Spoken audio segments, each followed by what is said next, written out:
हम इस समय भागलपुर नौगछिया गंगा ब्रिज सड़क के किनारे तेतरी के पास है और ये जो देख रहे हैं ये बागान है श्री गोपाल प्रसाद जी का। और ये तरक्की पसंद एक किसान है और किसान से पहले ये एक अधिवक्ता भी थे और गांव के तेतरी के मुखिया भी पूर्व मुखिया भी रह चुके हैं। और सबसे बड़ी बात है कि ये जो नौगछिया इलाका है वो मकई और केले के लिए जाना जाता है, लेकिन इस मकई और केले से इतर हट करके आपको ये जान के ताज्जुब होगा या आश्चर्य होगा कि यहाँ पर इन्होंने उन फलों का विकसित किया है, उपजाने में ये सफलता हासिल किया है जो ठंडे प्रदेशों का सेब, नारंगी, मौसम्बी, नाशपाती, अनानास वगैरह फलों की भी इन्होंने खेती का आरंभ किया है। अभी जो मैं आया हूँ वो सेब फल के वजह से इनका बागान अभी सुर्खियों में है कि सेब को इन्होंने लगभग चौथा साल होने जा रहा है और सेब की खेती इन्होंने आरंभ कर दिया है। अब इसका फलन भी होने जा रहा है। तो सर सबसे पहले ये मैं आपका स्वागत है। सबसे पहले मैं ये जानना चाहता हूँ कि आपका जो बागान है तो ऐसा प्रतीत हो रहा है कि किसी कृषि विश्वविद्यालय के एक छोटे प्रांगण में या प्लॉट में खड़े हुए हैं। तरह तरह का यहाँ का फलन है, तरह तरह का फल है। ऐसा कुछ नहीं है सर, मैं एक सामान्य किसान हूँ। नाम मेरा हुआ गोपाल सिंह, तेतरी पंचायत के रहने वाले हैं। लेकिन लगा हमको कि किसानी का एरिया अब कम हो गया। अच्छे से अच्छे लोगों को, जो धनाढ़ लोग थे, उनके पास भी खेती का रकबा कम हो गया, जिसकी वजह से कम ज़मीन से ज़्यादा उत्पादन कैसे हो, उसके लिए फिर हम लोग इस तरफ बढ़े। सर ये जो सेब का जो है फल वो तो ठंडे प्रदेशों का है, तो ये विचार ये आपका प्लान कहाँ से आया कि यहाँ पर फल की सेब की खेती की जाए? हम लोग सर इस तरफ थोड़ा ध्यान मुखातिब हुए कि अगर ठंडे प्रदेश में हो सकता है तो मेरे यहाँ काहे नहीं, कितना टेम्परेचर का क्या डिफरेंस है। तो संयोग से बीच में एक ऐसी किस्म विकसित की गई HRMN 99 करके सेब का, जो कि 45 डिग्री 48 डिग्री टेम्परेचर को सर्वाइव कर सकता है। इसके लिए हम लोग फिर यहाँ से हिमाचल प्रदेश गए, उनके जहाँ से ये किस्म विकसित की गई, वहाँ जा कर के 1000 सेब का प्लांट लाए दिसंबर माह में। अब लगभग चौथे साल में हम लोग प्रवेश कर चुके हैं और इस बार कुछ फलन भी हुआ था, एक गाछ में 10 ठो 20 ठो पीस करके। अगले साल से इसका कॉमर्शियल फार्मिंग शुरू हो जाएगा। एक सेब के एक फल जो है, एक सेब के दरख्त से, पौधे से कितना फल आएगा? शुरू में 20 केजी 25 केजी, लास्ट में 7 साल 8 साल के बाद 1 क्विंटल तक। 1 क्विंटल तक जी। तो उसमें अगर 7 साल इन्वेस्ट किया जाए तो कितना एक पौधे से रकम आ सकता है? एक पौधे से सर इसका जो उस समय वैल्यू होता है, पूरे मार्केट में सेब का बड़ा अभाव रहता है जी कि सब स्टोर का सेब रहता है। 150 रुपया केजी, 100 रुपया केजी का भी अगर हम लोग आकलन करें, अब 50 केजी का ही आकलन करें तो भी 5000 रुपया पर पौधा हो गया। और एक प्लांट में हम लोग कम से कम 1 एकड़ में 250 पौधा लगता है। अच्छा, आप 1 एकड़ में लगाया है? हम तो लगाए हैं 4 एकड़ में। 4 एकड़ में जी। लगाया है। और फिर अगर 1 एकड़ में अगर उतना होगा तो 1 एकड़ से 10 लाख 12 लाख रुपया किसान आसानी से कमाया जा सकता है। जी। ऐसा देखा जाता है कि यहाँ के किसान परंपरागत खेती पर विश्वास करते हैं, यकीन करते हैं, ट्रेडिशनल।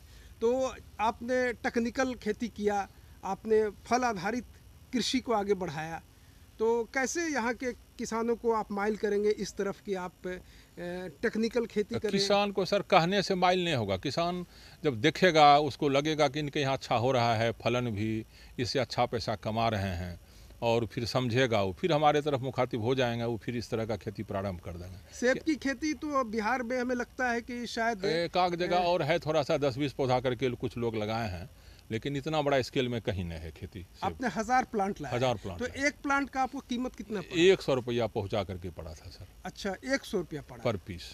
अच्छा, अगर कोई किसान अगर लेना चाहे तो क्या उनको वहाँ जाना होगा या आपसे? ऐसे भी कम पौधा, अगर 10-20 पौधा लेना है, पौधा यहाँ आ जाएगा। हाँ।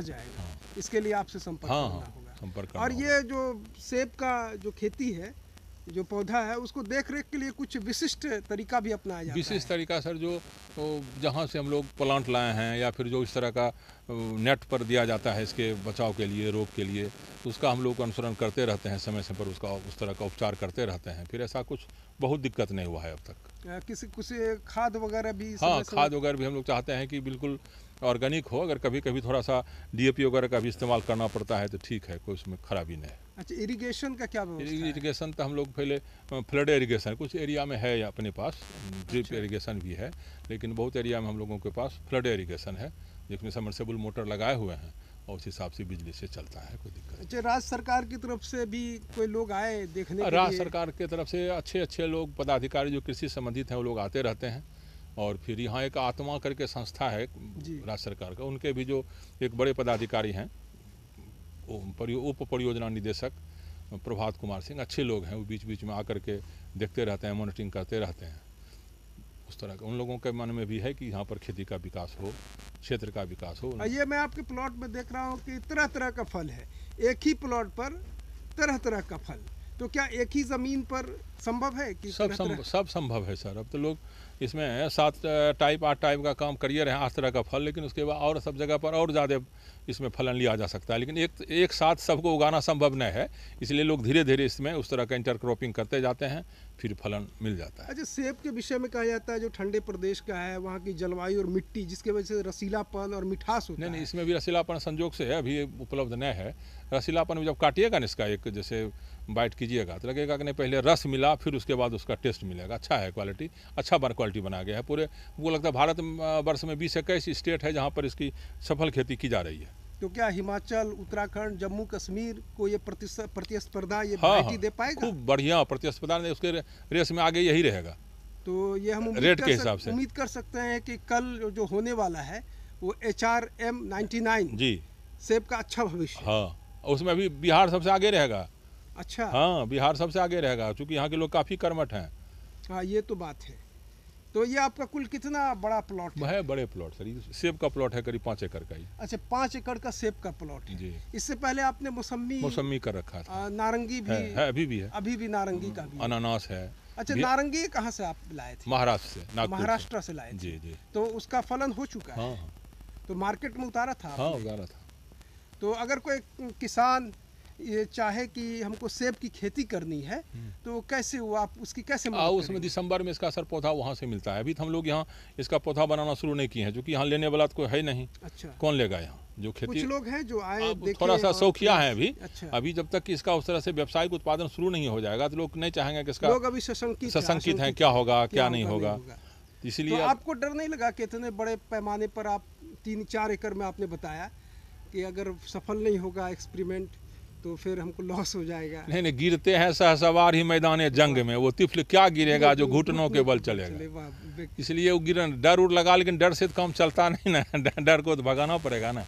डर के आगे जीत। हाँ, इसलिए कोई दिक्कत नहीं है। और अब सामने है, तो बिल्कुल सैंपल सामने आ गया है। अब तो इसमें बहुत कम समय का फासला रह गया है। अच्छा, फलन इसको एकदम इसी साल फला, अगले साल तो और फलेगा। और आपके मैं प्लॉट में देख रहा हूँ कि पपीते की भी खेती बहुतायत है। हाँ, बहुतायत है ये। तो इसके विषय में बताएं, कितने प्रकार का पपीता आपने उगा रखा है? हमारे पास वैरायटी होगा कम से कम 7-8 क्वालिटी का। 7-8 क्वालिटी, जिसमें कौन कौन सा है? सब है उसमें, जैसे रेड लेडी है, फिर आपका रांची है, फिर आपका हाइब्रिड 1 है, हाइब्रिड 2 है, फिर देसी है। कई एक वैरायटी है, अच्छा वैरायटी है। और इससे अपने उत्पाद को आप बेच भी रहे हैं? हाँ, बिक भी जाता है। लोग आ भी रहे हैं खरीदने के लिए, जैसे कि अभी मैं देख भी रहा हूँ। अमरूद भी है, VNR भी गोवा। अच्छा, अमरूद भी देख रहे हैं कि काफी अमरूद है? करीब 5 एकड़ में अमरूद होगा। 5 एकड़ में उसमें कौन कौन सा वैरायटी? VNR भी और इलाहाबादी सफेदा। अच्छा जी, ये 2 बहुतायत रूप से आप फलन शुरू हो गया, VNR भी का फलन शुरू हो गया जी। तो अब किसानों को क्या आप संदेश देना? किसान को हम संदेश देना ये चाहेंगे कि वो लोग कम से कम ½ एकड़ में भी फल का खेती करें। एक है कि परंपरागत यहाँ मकई थोड़ा हटना पड़ेगा, कितना मिलेगा उससे? अगर हम लोग 10-20 क्विंटल मकई ले भी लेते हैं उससे क्या होगा? जी जी। इसमें बहुत अच्छा स्कोप है, लोग फ्री रहेगा, अच्छा से अच्छा पैसा पैदा किया जा सकता है, ऐसा इसमें स्कोप है। हालांकि ये आम और लीची के लिए भी ये इलाका जाना जाता है। तो फल के रूप में एक ये आपका सेब, मौसमी भी एक नया प्रयोग है। आम और लीची के लिए हम लोग आम लीची का भी किसानी करते हैं, बागवानी भी है, लेकिन उसके और इसके तुलना में कम से कम 5 गुना रेस में है। अच्छा, 5 अगर वो 20 किलोमीटर रफ्तार से चल रहा है गाड़ी, 100 किलोमीटर रफ्तार से गाड़ी चलेगी। कहीं ना कहीं व्यावसायिक रूप से किसान इसी को आगे करना होगा, इसी को आगे करना होगा, तभी हम लोग दुनिया के रेस में रहेंगे, तभी कुछ आर्थिक संपन्नता मेरे तरफ आ सकती है। तो सरकार से आप क्या कहेंगे? सरकार से क्या कहना है, सरकार का ही अच्छा, ये जो सारा प्रयास है आपने निजी स्तर पर किया है कि सरकारी? सब निजी स्तर से। सरकार का माने केवल मौखिक आश्वासन कहीं कुछ मिला होगा, लेकिन बाकी सब अपना सहयोग है। तो आप अपने निजी स्तर से? जी सर, जी सर। तो ये थे हमारे साथ गोपाल सिंह जी, तरक्की याफ्ता किसान, जिन्होंने न किस्मत को नहीं बल्कि मेहनत को अपना औजार बनाया, एसेट बनाया और अपने बलबूते पर बिना किसी सरकारी इमदाद के इतना बड़ा प्लॉट खड़ा किया और तरह तरह के फलों को इन्होंने आच्छादित किया है। और एक जो नई चीज़ है सेब की खेती, ये इलाके में एक क्रांतिकारी, तो इनको हाँ थाई एप्पल बेर, ये तो कहना भूल ही गया था। थाई एप्पल बेर ये भी 5 एकड़ में इन्होंने उपजाया है। अच्छा फलन देता है। अच्छा थाई एकर बेर है। तो इनको मैं ये कहूँगा कि ये इनोवेटर हैं। ये तरह तरह के जो प्रयोग में विश्वास करते हैं और ये नहीं समझते हैं कि ये मेरा प्रयोग सफल हो या असफल हो, बस इनका इरादा मजबूत है कि डर के आगे जीत है, अगर हम प्रयोग करेंगे तो बेशक हम सफल होंगे। तो अभी इस प्लॉट पर गोपाल सिंह के प्लॉट का जो मौसम्मी का जो बागान है, जो प्लॉट है, उस पर खड़ा हुआ हूँ। अब देख सकते हैं कि मौसम्मी फल से किस तरह से लकदक है। अभी इसका प्रिपरेशन का, इसका पकने का नहीं हुआ वक्त, लेकिन कुछ पक करके गिर गए थे जिसे मैंने उठा लिया है। तो अगर कृषि में अगर उन्नत तरीका और वैज्ञानिक सोच अपनाया जाए तो किसान काफ़ी ऊंचाई को छू सकता है। लेकिन अफसोस ये है कि हमारे किसान जो है बिल्कुल परंपरागत खेती पर ही लगे रहते हैं, जिसकी वजह से उनको जो है खेती किसानी बोझ लगने लगता है। लेकिन उन्नत और वैज्ञानिक पद्धति अपना जाए तो बहुत ही बढ़िया इसमें मुनाफा है और ये इनका भविष्य भी उज्जवल है। लेकिन बदनसीबी ये है कि हमारे बगल में सबौर एग्रीकल्चर यूनिवर्सिटी है, तो किसानों को उस पर सब्सिडाइज जो पौधे भी मिलने चाहिए। लेकिन सब्सिडाइज पौधा तो छोड़िए, रेट जो है नर्सरी से भी ज़्यादा कीमत पर दिया जाता है। तो कहीं ना कहीं सबौर एग्रीकल्चर यूनिवर्सिटी, कृषि मंत्रालय को, विभाग को हम कहना चाहेंगे कि सब्सिडाइज दर पर इस तरह का जो फल है, इस तरह के जो पौधे हैं, उसको ज़्यादा से ज़्यादा प्रोन्नयन किया जाए, प्रमोट किया जाए, ताकि हमारे किसान सस्ते दरों पर बल्क में लेकर के उसे बो सके और फल जो है व्यावसायिक स्तर पर, जिस तरह से गोपाल सिंह जी ने व्यावसायिक स्तर पर उत्पादन करने का ठान लिया है और ये शुरू भी हो चुका है, उस तरह से ये कर सके। उम्मीद है कि ये वीडियो पसंद होगा। धन्यवाद।